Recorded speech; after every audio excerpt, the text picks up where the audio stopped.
What's up, geeks and gamers? My name is Drementfh, and welcome to Thorium Gaming, and we're back with Nightly Valor, our attempts to bring the light of the Lady of the Lake to the entirety of the old world.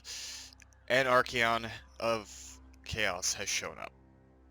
The Lord of the End Times, the Harbinger of Chaos, the one warlord that can bind all four of the traitorous and blasphemous powers together under one banner, and literally come down and start wrecking things.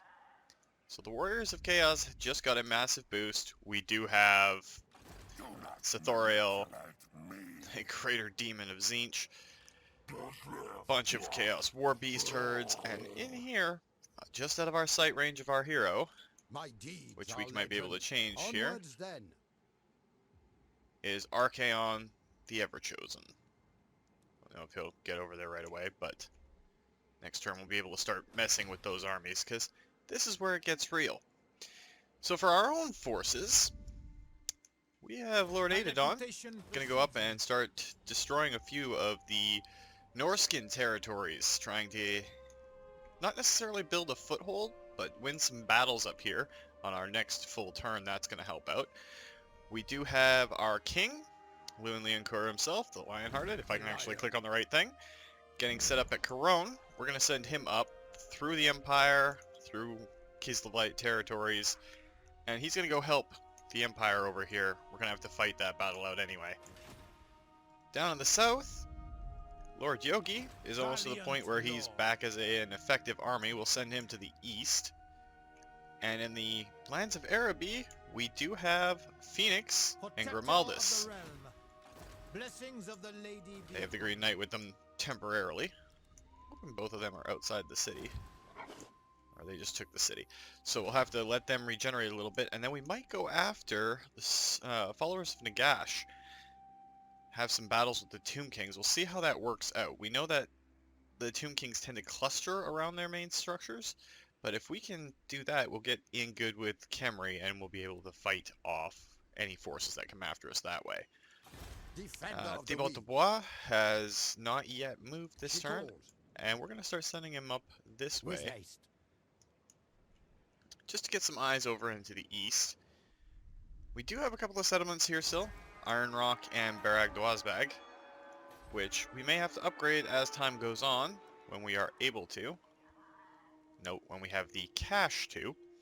Because, yeah, we're going to start seeing rebellions here eventually because of the Chaos corruption. Martek, we don't really have to worry about too much right now. We do have forces down there. Maybe we'll send Lord Yogi back to secure the Southlands. But there's not really much we can do for the start of the turn. So I guess we'll just hand it over to the other nations and see what they want to do. Really hoping the Empire pulls its forces back to head up to the northeast. They came down and helped us out along with a Dawi army to deal with the forces of chaos that were down this way. And that's a lot of awakened Norskin tribes. And that just really hurt Balthazar Gelt's forces. But the Empire, oh, there's Franz himself, seems to have a bunch of forces available.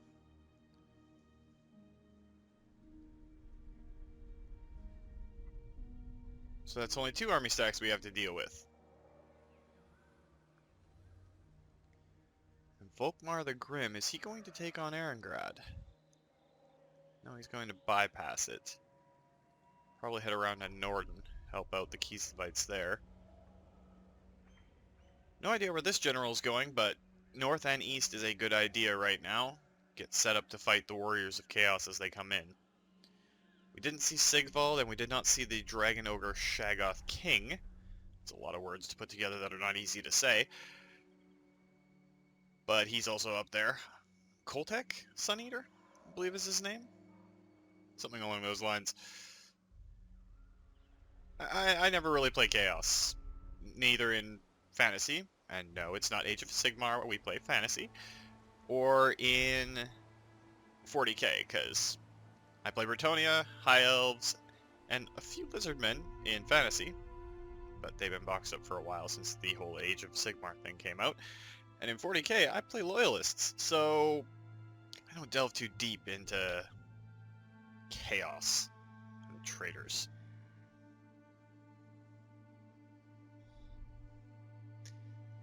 Filthy heretics who must burn. It's kind of the same story, but with just different tech. I mean, Archaeon was originally a priest of Sigmar, who read a book and went, oh hey, maybe everything I believe is wrong, and then became the Everchosen of Chaos. So there is that. Now where is Ungrim Ironfist going? Be nice to know. Thogrim, we'd love to see you head back up north, but you're going south for some reason.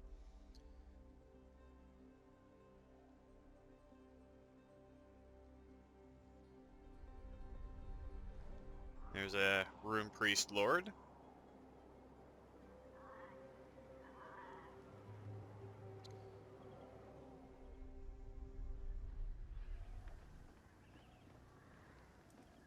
Of course, the Dawi have been poking at the Wood Elves over the last little bit. Which is not a good thing. We'll probably get to see what the Warriors of Chaos are going to do. There's Thorium. Those are chosen warriors, are they not? No, just chosen.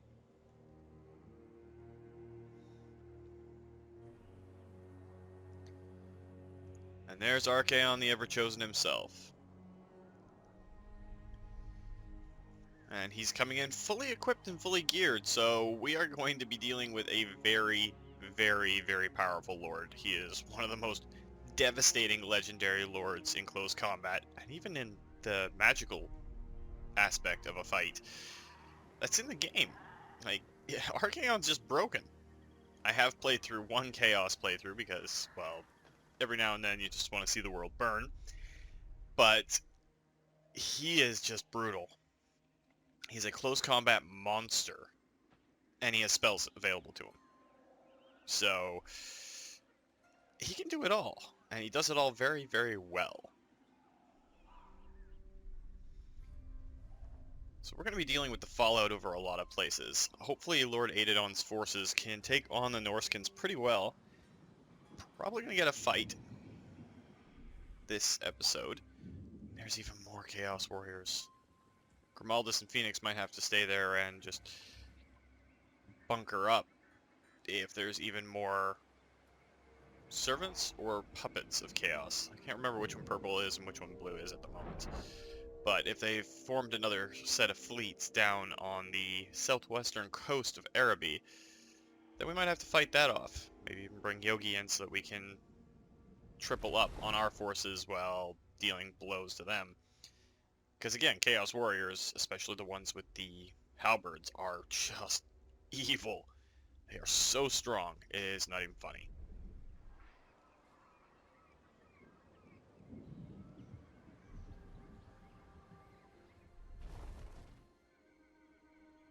I'm just hoping that there's something left of Ulthuan, at least the northern shores of Ulthuan, when those Chaos armies are done invading it. Maybe they'll hit the Dark Elves as well, which would be nice.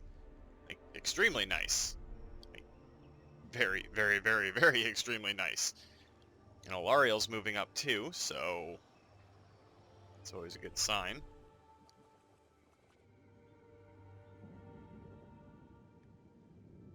It's going to be a lot of fighting back and forth, I think. We may have to reclaim a bunch of lands. We do want battles ourselves to get our chivalry up, and I believe we have the decree against chaos, so every time we fight them, we'll get a little bit more chivalry than normal.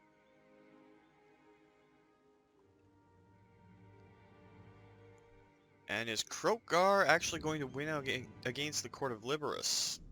Court of Liberus is going to run. With any luck, they'll advance and devastate those armies.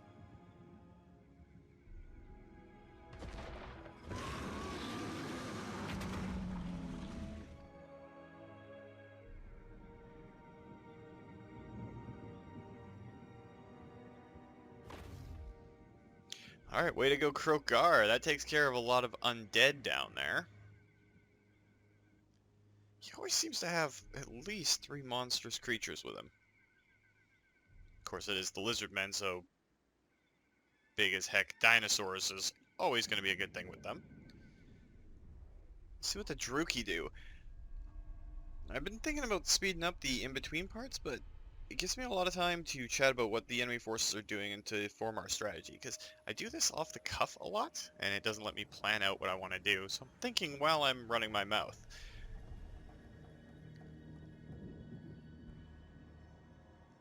And I honestly like seeing a lot of the animations. A lot of the enemy forces are really depleted. Like, if they're weaker than us right now, that's thanks to us having to pare down our forces because, well, we lost our vows, then it's not really inspiring. I mean, anything that's on par or weaker than us is in a bad place. Really in a bad place. We can win out because, well, we have our lords, who are awesome members of the community, and we also have knights and the blessing of the lady, of course, so it doesn't hurt us that bad. Sectafish. Sounds weird. Like some sort of alien marine life. I'm not even going to try that one.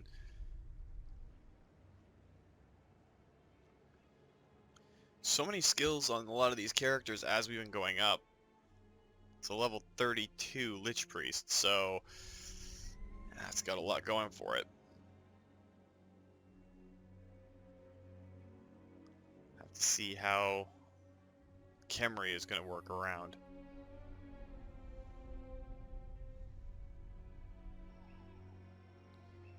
Of course, you guys in the Court of Liberus just got yourselves beat down a whole lot. Not even sure if you have the physical power to take on Krokar's forces right now.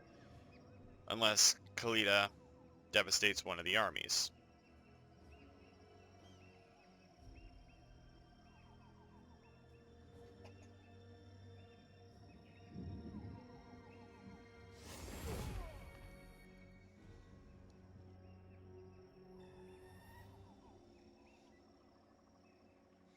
Definitely hurts the Tomb Kings more than it hurts living armies when they do those kind of assaults. The trade-off isn't that good, but the Tomb Kings can replenish a lot faster.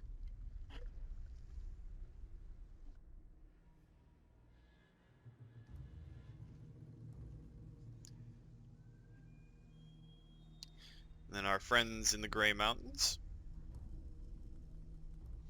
Still don't exactly know what this Alden Quarrel Seeker is doing. He's run up and down the coast a couple of times. Hasn't embarked onto an ironclad or anything like that, so maybe he just really likes the coastline? Dwarves are stubborn, so if he likes it, he might just be doing it over and over again because, well, dwarf.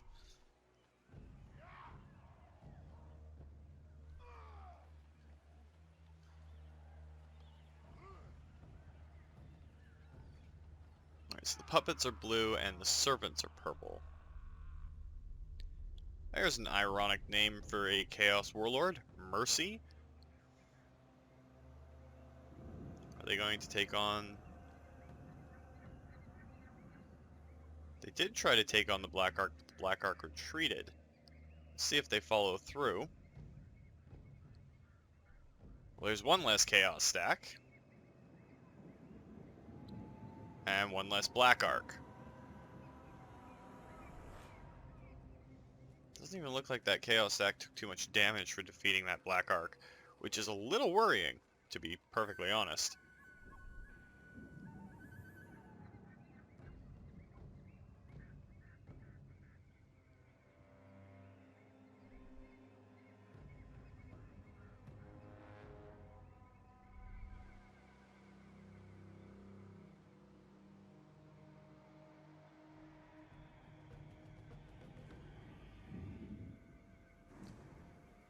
See how well the Chaos forces decide to work themselves out.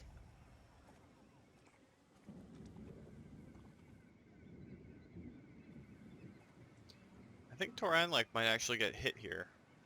And I'm immediately proven wrong. So while it's a full stack of Norskins, it's a full stack of Norskins. I mean, unless they have a bunch of their mammoths and armored skin wolves and that sort of stuff in there, I'm not too worried about them. And they're headed east, so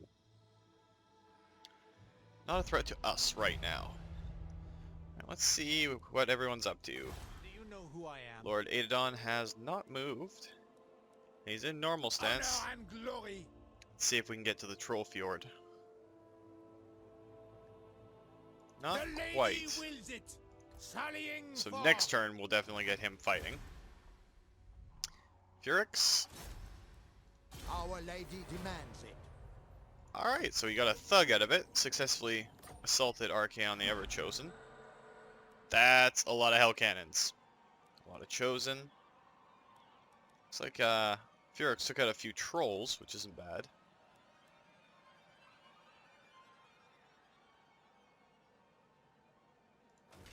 Archaeon's definitely not a weakling, and he's got all of his stats right now. Alright, so we might be able to get Phoenix leveled up here pretty quick. Scarred Veteran, of course, to get him some more hit points. He is on a Pegasus. And the Pegasi are pretty weak overall. Let's look down to the Ironlands. Iron Rock's actually worth a fair bit of coin per turn. Actually, they're not really, all things considered. Al-Haik is worth a lot more. Pious. Now, Phoenix, just so that you do not get the Procrastinator trait, My reputation precedes because I me. think you are in cover right now. My Let's strength and wisdom move you are out yours. and put you into an encampment stance. Protector of the realm. Lord Yogi, we're going to send you over towards Skaven Blight. For now, yes. See if we need to move you up at all. By the light of the lady. King Louen is fully reinforced, so Plan is a good one. we're going to send him to help out up in the Northlands. My strength We're making a and fair bit of wisdom coin are per yours. turn. So Lord Muffin, you don't have a whole bunch of stuff, but you're also lacking on your vows, but you're pretty low level too. Those are just men-at-arms, period. Let's get rid of the ones without shields. Get you 4 with Protector of the shields. realm. Get rid of the archers that don't have any special Do you know ability who to I them. am? Grab 2 more. That should up you a little bit overall. In Caron, we can actually upgrade to have pole arms available, but we don't want to do that. It's kind of a waste of money. We have available forces for that everywhere else. Forest of Arden, again, pretty much set to what we want. Baston, though, does not have a Chapel of the Lady. We'll see if we can keep the corruption down for as long as possible. Margarita, though, we can upgrade that. And we'll just scroll through our allies list. So we're military allies with the Dwarves and Karak-Ziflin, the Empire, Lothern. Kislev, are you going to accept a... Kislev will accept a military alliance and military access, which we need right now. What will Hexoatl do? We'll take our military access. Will they take a defensive alliance? No. So we're going up with them quite rapidly. And the rest of them we don't really care about. Your words and heart are hollow. With us moving a bunch of forces out, we do What have is Dame your Yelena. best? She, I believe, has the Troth of Protection, so yes. Essentially the same as the Knight's Vow. Which is why we got her those Knights Errant. She still has a bunch of peasants too, though, which not necessarily great.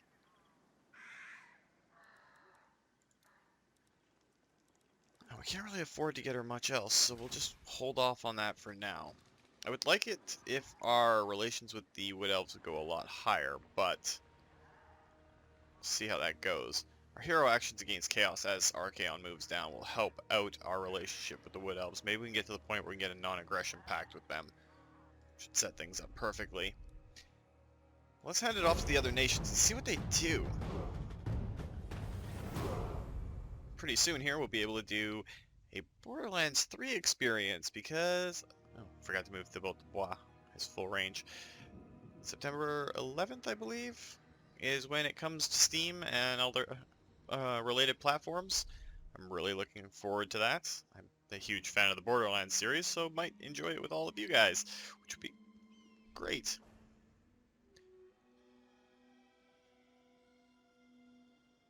Alright, so there's another Norskin stat going down. I'm hearing good things, mixed things about Borderlands 3. I'm not too sure if I'm going to play the Siren this time. I played Lilith, and I played Maya, and I enjoyed the heck out of those two. I did try all of the other characters, because of course it's Borderlands, you're going to play through them all eventually. But I really preferred playing the Sirens, because they had a unique way of playing. Phase Lock and Phase Warp? Wow, it's been a long time. Either way, Lilith and Maya's abilities were awesome. I'm not too sure about the new one. I think her name is Alara. But I've never been the upfront close combat type, which is why I pretty much sucked on Krieg and Brick and Salvador. It wasn't exactly my forte, shall we say. I preferred things like Pyroclasm and Motion Spec'd out Maya. Anarchy Gauge, because let's face it, bullets flying everywhere, and the fact that she breaks the fourth wall is amazing. I didn't mind Melee Zero, but that's only because you're cloaky and people can't hit you. It's a very precise thing. It's melee sniping, not melee smashing around. Though I usually played him as Boar Zero because, well, Boar Zero is Boar Zero. And yes, I have a lot more experience with the second entry in the franchise than I do with the first, so a lot of the references will be made for Borderlands 2 when I decide to discuss it. Didn't really like Axton. I didn't really like Salvador. Krieg was fun, but I was just bad at him. Like, really, really, really bad. The whole lighting yourself on fire to do more damage thing was pretty amazing and totally fits with the Psycho mindset. But I wasn't very good at doing it. I had a couple of friends who were amazing at doing it, and it makes me worry about them in the real world.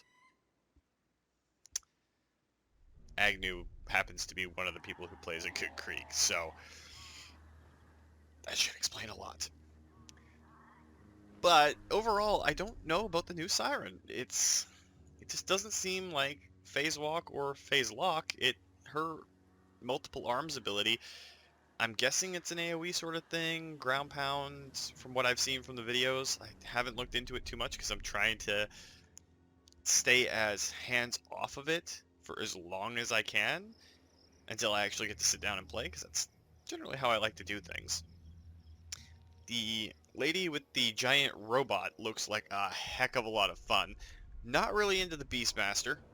I don't like pet classes for the most part. That's why when I was playing Gauge, I was playing Anarchy Gauge. Death Trap was kind of just a minor distraction. There was no points spent on his abilities. It was all about her breaking the fourth wall and firing off bullets that did a heck of a lot of damage if they hit something. Big word there is if. Granted, there were ways to kind of work it to your advantage, the ricochet skills and all of that. But most of the time, you can't hit the broadside of a barn. But everything around the broadside of the barn that gets hit by her bullets tends not to live very long.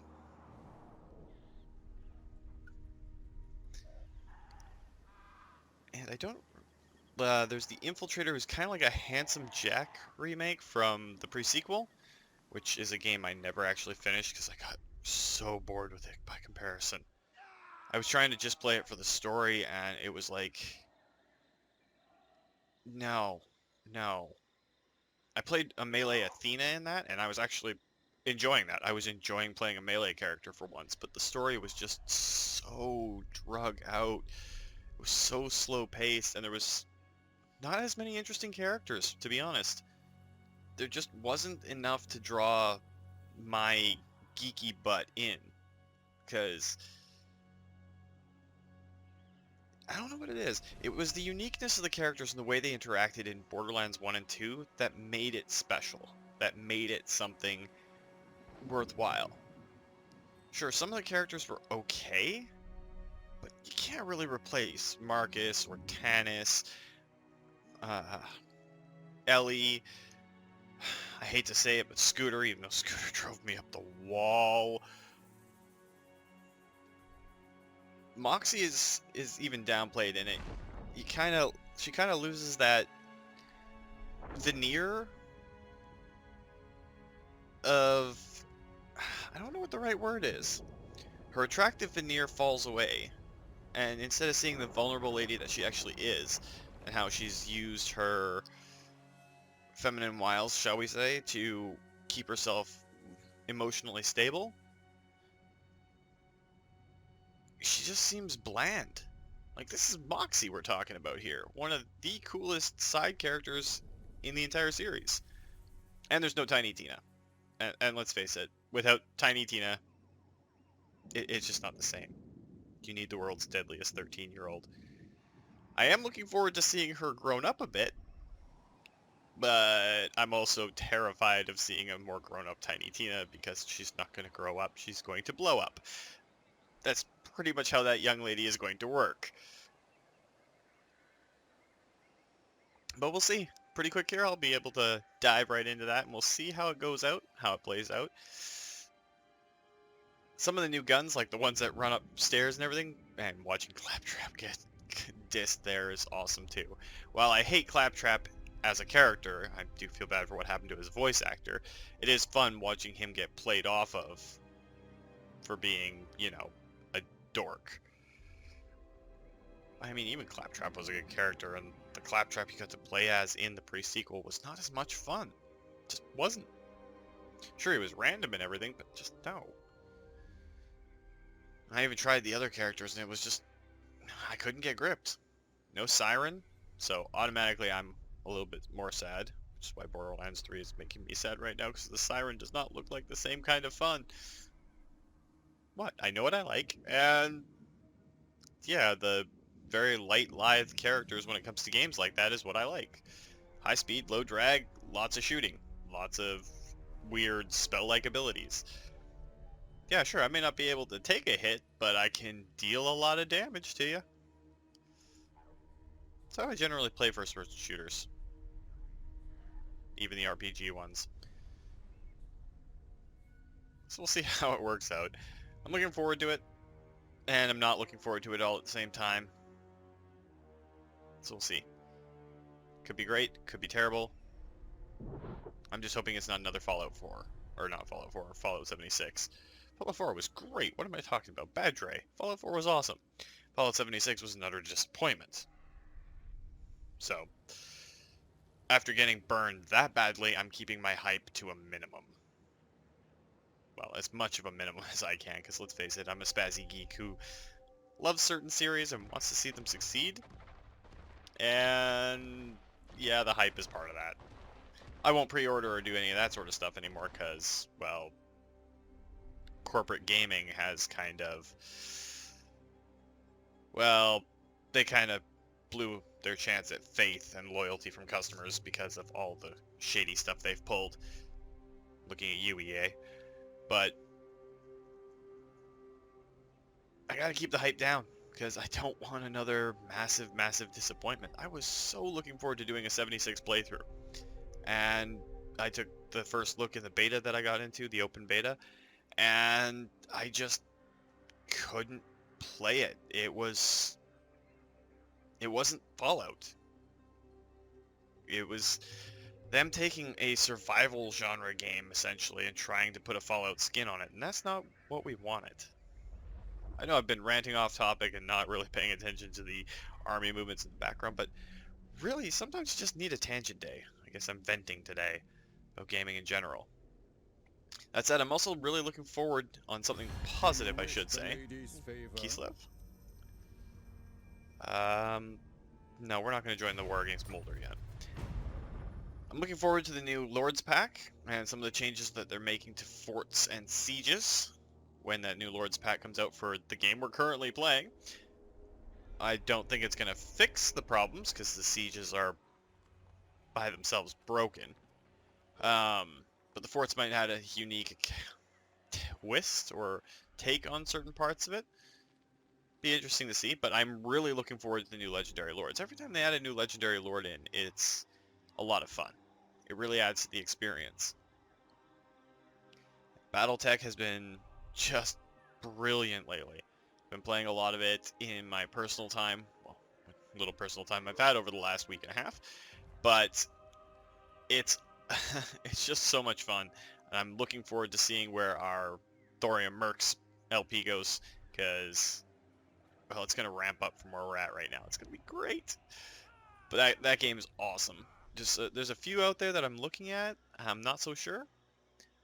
But for the ones that are in my collection, I've been putting some hours in. It's been getting a lot of fun. And I can't really deny that some of the most simplistic games on the list have been the ones drawing me in lately. Ubiquitous Minecraft drawn me in a bit. Ooh, we do have a Puppets of Chaos fleet coming in. There's a random side tangent for us. So I guess Grimaldus and Phoeniux are going to try and take on one of those fleets by itself if we can isolate them. But you got Minecraft, you got Factorio. I've been playing a lot of Factorio. Flactorio? Wow, I can speak today, I swear. Be playing a lot of Factorio because, well, it's fun. You get to set up logic engines and basically make computer circuits out of things that don't look like computer circuits. And at the same time, it requires you to think, it requires you to adapt and overcome. I've been playing a lot of hours of it lately. Of course, Agnew has been joining me every now and then when we get a chance to sit down and game together. We've been having fun. He literally runs around trying to destroy as many alien bases as possible, and I know to my eternal lament, and some of you beautiful people are going to forehead slap yourselves, I gave Agnew a freaking flamethrower. Yeah, I'm already regretting it, but he has access to a flamethrower and fuel for the flamethrower. Somehow I get the feeling that we're going to have a lot of burned down forests and a lot of burned down alien bases. Just a theory. Alright, King Louen. We're gonna move you up. To victory. Lord Aitatdon, you should be able to take on the Troll Fjord. That's within our normal fight range. So we're gonna get a battle in this week.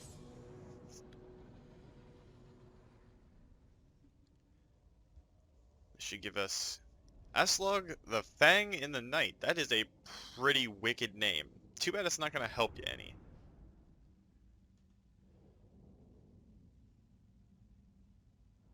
Because we have knights. Alright, so what I think we're going to do Battle pilgrims! Yes. is set up a full battle line Cheers, aye. Knights of the realm. looking almost normally. And then we're going to send our knights around the flanks. Battle pilgrims! So pretty typical Bretonian strategy. Because we think that innovation is silly. Let's put our Knights Errant over on this flank. We'll put our Knights of the Realm over on the right flank behind this little hill. For the lady. Put the Grail Relique right in the middle of our forces. Start the battle. We are ready! The lion's wheel! Good thing we did too, because there's the Norscan Ice Trolls. Some Marauders, Marauder Champions, some Spearmen, Marauders with great weapons. Of course, they're Hunters, which I'm not too worried about their hunters. Take the ground. 'Cause their hunters should be getting in range of our bowmen here pretty quick. Unleash the wrath!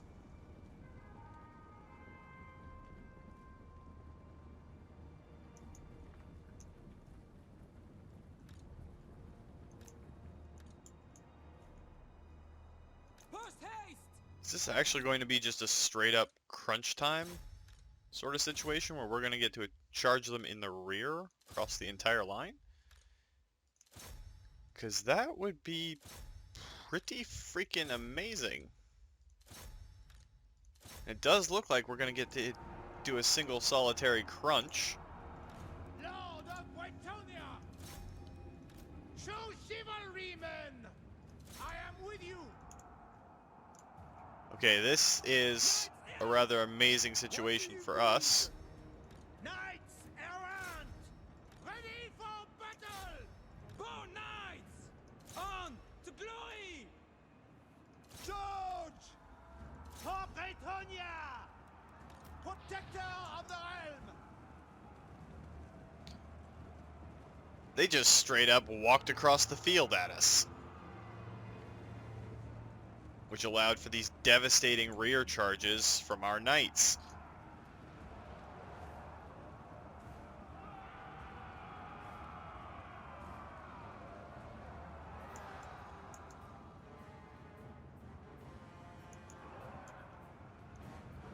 They're broken. We are ready! Die, Thanes! Fighters!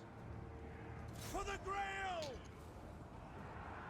Okay, wow, that was relatively simple.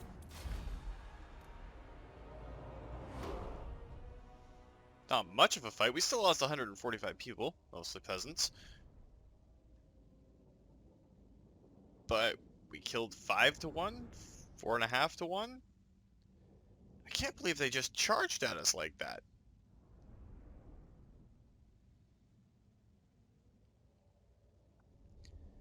We can see what we do up here. Alright, we decisively won that. And we are going to raise that city. Gives us a little bit more chivalry. Lord Aitatdon. You have a barded warhorse, but not much else. Let's give you full plate armor. Finish that off, then we'll give you a scarred veteran, then we'll give you a Pegasus.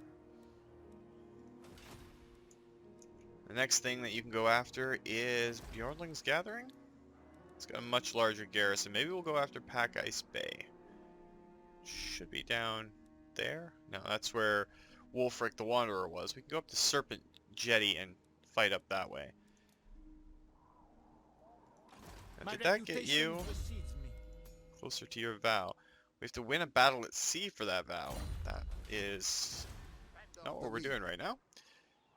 Archaeon the Everchosen. We're going to assault his units again with Phoenix. True Knight of Bretonia. He needs 2 more levels to get his vow. Son of Bretonia. Thibaut de Bois. Have you assault the units of these scalings? Scalings? Bjornlings. My deeds are legend. That'll work. What was your vow? Oh. Win a battle at sea, win a siege battle, win a siege battle in the desert or jungle climate region. Guess we'll go battle at sea. We'll get you a Pegasus, Mr. Dubois.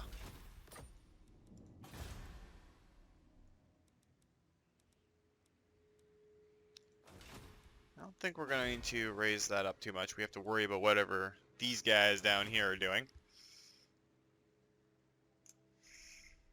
Doesn't really help us. Well, it wasn't exactly the battle I was hoping for this week, guys, but that's probably going to be a good place to call it for this week. I know it's a little bit shorter, but we're starting to get into places where we're actually getting fights in, and there's going to be plenty with Aitatdon as we go along. And as soon as we get 100 more chivalry, give or take. 107? We should be able to get into the last battle, and then we'll be able to finish this off. I swear my brain's working today. It just stalled out there for a bit. So if you liked the video, guys, please consider hitting that like button. If you'd like to sign up with the 232, be part of our community, see yourself pop up in this or other Let's Plays, just hit that subscribe button and make sure you turn your notifications on so you don't miss when a new video goes out. And remember, guys, life is a game, so play to win. And until next time, take care.